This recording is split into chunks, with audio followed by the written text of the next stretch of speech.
When I first started freelancing, I followed all the advice that the experts were talking about online. But instead of landing great clients, I ended up burned out from scrambling for low-paying projects and competing with rock bottom prices. I started to wonder if this freelancing thing was even going to work out. When I first landed my first big retainer for $2,500 a month, I was so relieved that it didn't rely on cringy pitching, third-party platforms, or going viral on social media. In this video, I'll show you exactly what I did so you can steal my formula and build a freelance business that brings you consistent monthly income without burning out. Now, before I landed that first big retainer, I was stuck where a lot of freelancers end up, which is on that project to project hamster wheel. It wasn't sustainable, and it definitely was not the freedom that I envisioned when I started my freelance business. And it was so frustrating because I knew I was good at what I did. The problem turned out to be that the way I was trying to get clients was working against me. Ultimately, the shift that changed everything is that I stopped focusing so much on chasing and focused more on attracting. So instead of relying on these third-party platforms where I was competing with tons of other freelancers and nobody had any idea who I was, I focused on building an online presence that made me look credible, highly valuable, and easy to hire. Because here's the thing that most freelancers miss. It's not just about being online and being visible, it's how you show up online. Like a lot of freelancers, I had an online presence, but it was very scattered. My profiles were inconsistent and vague, and they weren't doing what an online presence should do, which is more of that attracting so that you don't have to do so much chasing. So I stopped doing what wasn't working. I stopped sending proposals through platforms where I was one of many freelancers who were competing for the same gig. I stopped wasting my energy trying to be everywhere on social media, and I stopped cold pitching without having a consistent online presence to back me up. Then I rebuilt my online presence, focusing on 2 platforms that I had ownership over and that I could optimize for client attraction without spending a ton of time and energy. And those 2 platforms were LinkedIn and a simple one-page website. Now, some of you might be hearing this and thinking, oh, LinkedIn, that's so cringe. And I want to say I used to feel the exact same way. And I did not pick LinkedIn because I liked it best. I chose to focus on LinkedIn because unlike other social platforms like Instagram and TikTok and Facebook, you are not so much at the mercy of the algorithm on LinkedIn. Yes, there is an algorithm for your posts, but what you may not realize is that LinkedIn is actually also a search tool for businesses that are looking for solutions for their business and people to hire. And that's because it's the actual decision makers at businesses that spend their time on LinkedIn, and they aren't just on LinkedIn like other people use other social media platforms like Instagram and TikTok. They aren't just mindlessly scrolling. They're there usually to solve a problem and to network and make connections to help their business grow. And for the most part, they aren't looking for $50 ad hoc blog articles like you often see on Upwork and Fiverr.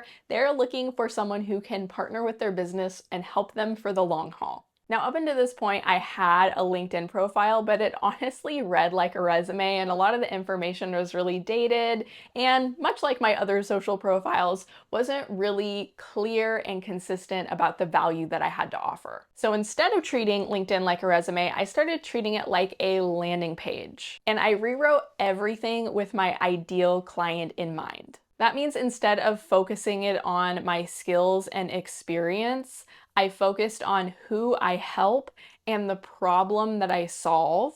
And I made it really clear the type of service that I offer and how it helps solve that problem. And really important, I included the next clear step, which was to book a discovery call. This is what I mean about making it super clear about how to work with you. I also leveraged another section of the LinkedIn profile that I don't really see anyone talking about, and that is publications. I don't think LinkedIn suggests this when you're setting up your profile, but I definitely do, because if you scroll down on your LinkedIn profile, you'll see this publication section, and this is where you can link to anything on the internet that you've been involved in. So you can kind of treat this like a portfolio.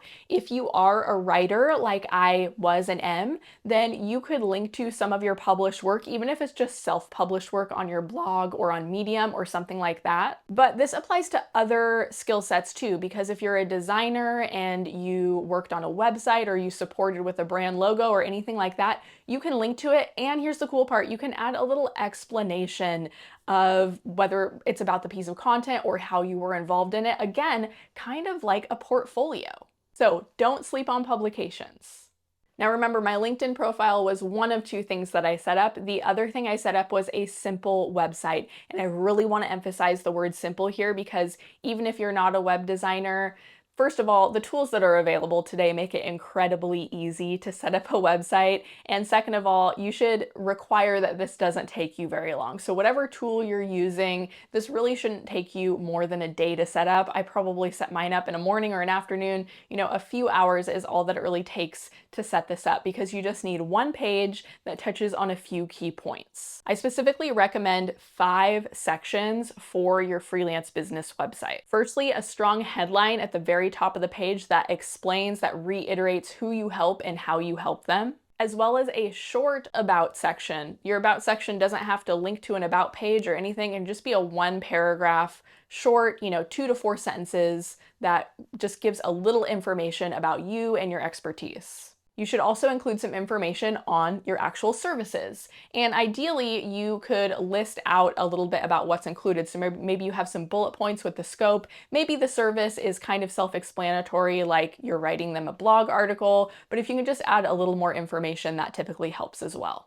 You also need some kind of social proof. So this can be in the form of a portfolio, it can be in the form of a testimonial, just something to prove that you know what you're doing and to show off your expertise. In the beginning, I don't think I had any testimonials. I probably just had a couple of articles that I had self-published on Medium.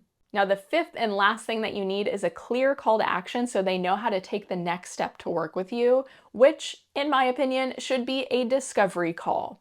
You can use that button and link it with a free tool called Calendly. You can drop your Calendly link on that button, and that will take them to a booking page where they can pick a time on your calendar. You can set your availability, and then they can instantly book a time to chat with you without any back and forth. Now, the whole goal of the simplified online presence was to build clarity and credibility. I wanted anyone who is landing on my LinkedIn profile or my website to know exactly what value I provided, how I could help them, and how they could work with me. Now, some people will argue with me and have argued with me about the need for having a website as a freelancer, but I stand by it, and I'll tell you why. There's a couple of reasons. Firstly, because higher caliber clients expect their service providers to have a website. A website also has a chance of being discovered on Google, and it's highly shareable. So this is how your website can do some of that attracting for you. Remember, the goal of this approach is to have clients coming to you so that you don't have to chase them down all the time.